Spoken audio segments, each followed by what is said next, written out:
Coucou tout le monde, donc aujourd'hui je vais réaliser le riz inratable au cookéo. Vous pouvez choisir n'importe quel type de riz, basmati, riz long, riz thaï, peu importe. Avec cette recette, vous ne le ratez pas. Alors, vous aurez besoin de 200 g de riz, de 300 ml d'eau. Pour assaisonner, vous faites selon vos goûts. Moi je mets une demi-cuillère à café de sel, une grande cuillère à soupe de sauce soja salée, une grande cuillère à soupe d'huile d'olive et une grande cuillère à soupe d'huile aromatisée à l'ail.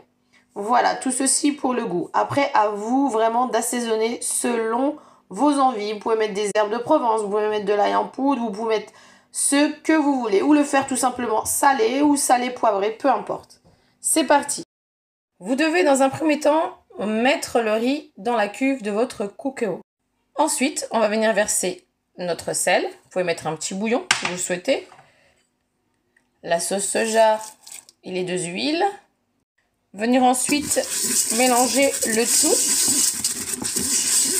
Très important cette étape avant d'ajouter l'eau. Pourquoi? Pour que le grain de riz soit bien imprégné de toutes les épices, y compris l'huile, pour éviter que ça colle à la fin de cuisson. Et pour terminer, venir verser l'eau. Alors on va remuer le tout, voilà. Programmez ensuite 8 minutes de cuisson sous pression.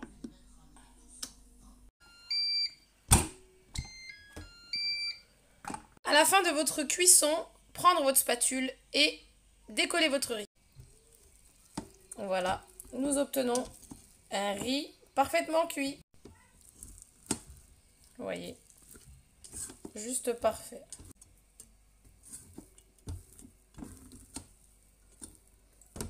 Alors, si vous souhaitez augmenter la proportion, il suffit de mettre 100 g de riz pour 150 ml d'eau et le même temps de cuisson. Si vous avez aimé cette recette, n'oubliez pas de vous abonner, de partager, mais aussi de commenter. Je me ferai un plaisir de vous répondre. Donc voici le résultat. Un riz, le parfait accompagnement pour vos viandes, vos poissons, vos diverses recettes. Donc un riz inratable au cookéo.